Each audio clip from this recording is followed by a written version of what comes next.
Nick Hajazi, the founder of the Mendez Cartel, here with the co-founder, boys. All right, people. Today is the rest day video. Let's get into it. Let's answer some comments from the YouTube video. That's what we do on rest days. As I told you last rest day, I've taken out cardio on my rest days now. I'm on the peak portion of my bulk. I'm kind of in the last 8 to 12 weeks of my bulk, which means no more cardio. So I'm not doing cardio on my rest days. I'm still doing abs twice a week on my training days, of course. I'll never stop doing abs. Abs are very important. Guys, before we get into the questions and answering the comments from the YouTube video, if you want to get in great shape naturally, if you want full access to all my training programs, join the Mendez Cartel, link in the description. It's our online community.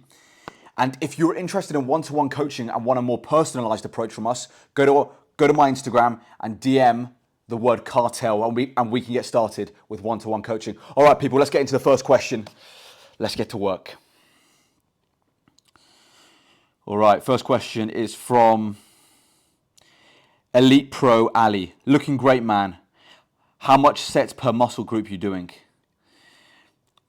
So let me try and figure this out in my head. How many sets per muscle group?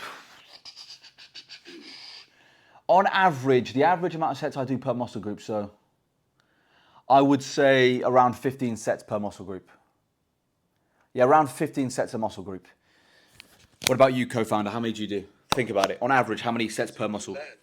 It's even less. I'm a really low volume type guy because I still go to university. I work with Nick doing this type of stuff, and on social life. So I try to keep my sessions pretty short. So I keep them around 8 to 10. But I go to maximum fucking failure. And since I'm doing PPL, frequency increases. Yeah. So I'm doing like 18 to 20 sets a week, which is maybe even a lot. So, yeah. Yeah. And when you think about it, bro, the question is not how many sets are you doing per week, per muscle. It's the intensity you do in those sets. You could do 10 sets a week with very high intensity. You could do 5 sets a week per muscle with crazy intensity to failure, compared to a guy who does 50 sets but does not train to failure and does a load of junk volume. The guy who does 5 sets is going to be far better off. Yeah. Let me quickly say one more thing, bro. Yep. So yeah, what I meant by that is that, for example, I do my push session. I'll do 10 sets of chest. And then for the next push session, I'll do like 7 or 9 sets. So in total, my weekly volume is 18 to 20 sets per week. So yeah. Well said, co-founder. All right. Let's get into the next question. From Alex Ralph 5185. Are you reminiscing about the cut yet, G? Bulk going well. Cheers, bro. Am I reminiscing about the cut? Absolutely, man. I think everyone reminisces about the cut when they're on a bulk. You know, you always think, oh man, maybe I should have just stayed in that kind of shape. Everyone reminisces about the cut when they're on the bulk because the bulk's tough. You know, your body fat levels are high. You're not as shredded as you were before. It is mentally a challenge to push through a long bulking phase. And the same goes when you're cutting. When you're cutting, it's a lot of people wish they were bulking because they want to eat more. So it's always when you're cutting, you always wish you were bulking. When you're bulking, you always wish you were cutting. It's like that reverse mindset. So, yeah, what do you think, co-founder? Yeah. I mean, for example, for me, I did a long-ass bulk like Nick last year. And every single day was a fucking battle, especially with the mirror.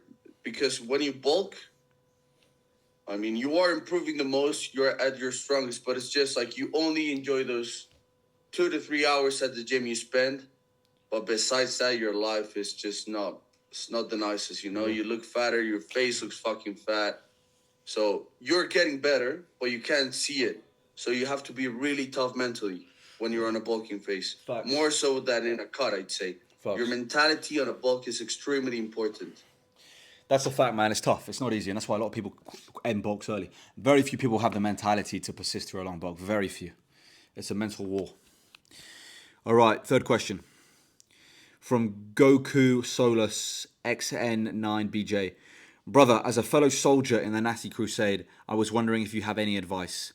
My body parts are progressing way quicker than my shoulders. Any tips, bro? I do the same volume. I have a similar kind of problem where my shoulders are not the best. They're not the greatest. They're all right. Bullshit, bro. Bullshit. What? Bro, your shoulders are fucking great, man. Yeah, they're all What are you right, talking but about? I think everyone has that lagging muscle. My shoulders are all right, but I think if you want to improve a specific muscle that's lagging, then do a little bit more volume on that muscle. That's all you can really do. Frequency. Yeah, a little bit Increase more. frequency. Yeah, a little bit more frequency, overall volume per week, which will come from doing more frequency. That's really all you can do is just doing a bit more volume, and especially like shoulders. For me, shoulders don't grow that much. Doing shoulder presses are good, but a lot of people have overdeveloped front delts. What you may need to do is spend more time shaping the side and rear delts because a lot of people don't do enough volume on the side and rear delts. So that may be your issue. Do more side lateral raises and train the rear delts more. Co-founder, what are your thoughts? Yeah, bro. Frequency number one. So, bro, if you're doing the same exact volume on shoulders and your shoulders aren't working, then think about different strategies, you know? Try to increase frequency. Try to train them 2 to 3 times a week. And I don't know if you've realized, but shoulders is a body part that is never sore, or at least for me, and I'm pretty sure Nick is the same. Like, you never have sore shoulders. So if you throw in some lateral raises towards the end of, for example, your leg session, that will be beneficial because you're never sore, you Yeah. know? So that's also a recovery feedback. If your shoulders aren't sore, most likely you can train them again on a different day. So try to increase that frequency. Yeah, well said. For muscles like the side delts, like calves, for those smaller muscles, you can train them with a lot of frequency because they have very short recovery times. So maybe train them with high frequency, throw in a few more side delt sets into your leg day, for example. That could be a possible way to grow your shoulders if they're lagging.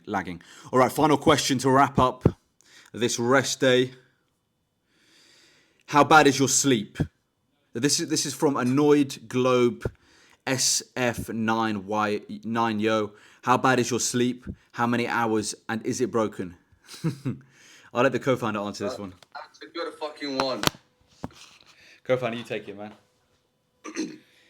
Okay, so I think sleep and the gym has always been a problem for us gym rats. For all of us who like to go to the gym, sleep has always been an issue because, first of all, most people who like to train really heavy like to train at night. That's like the number one thing. And most likely, if you like to train at night and you like to lift heavy, you like to take pre-workout. So if you take pre-workout at night, that's a fucking shit show. Yep. So Facts. yeah, so the thing I've done to fix my sleeping schedule, I would be one of those guys who would be like taking pre-workout at night, going to bed at 3-4 a.m. and then like having a horrible night of sleep. Is I've front loaded my caffeine, so I don't take caffeine after 12 p.m.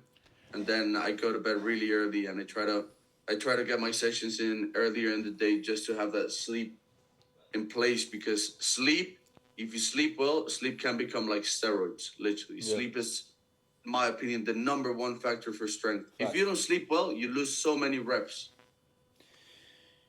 Absolute facts. Absolute facts. For me, sleep is something I need to work on. Sleep's probably out of training, nutrition, and recovery.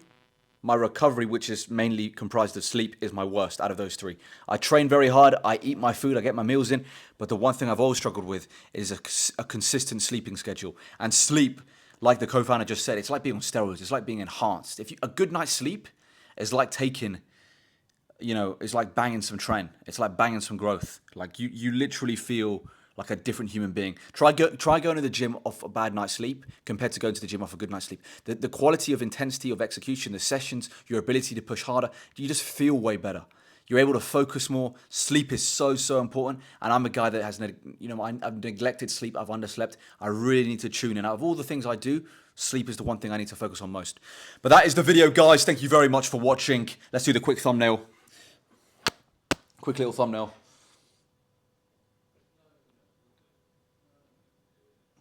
All right, people, that's the video. Nick Hajazi, the founder of the Mendez Cartel, here with the Co-founder. guys. Subscribe to this channel. Follow me on Instagram and TikTok. Join the Mendez Cartel link in the description. If you want one-to-one coaching, go to my Instagram and DM the word cartel.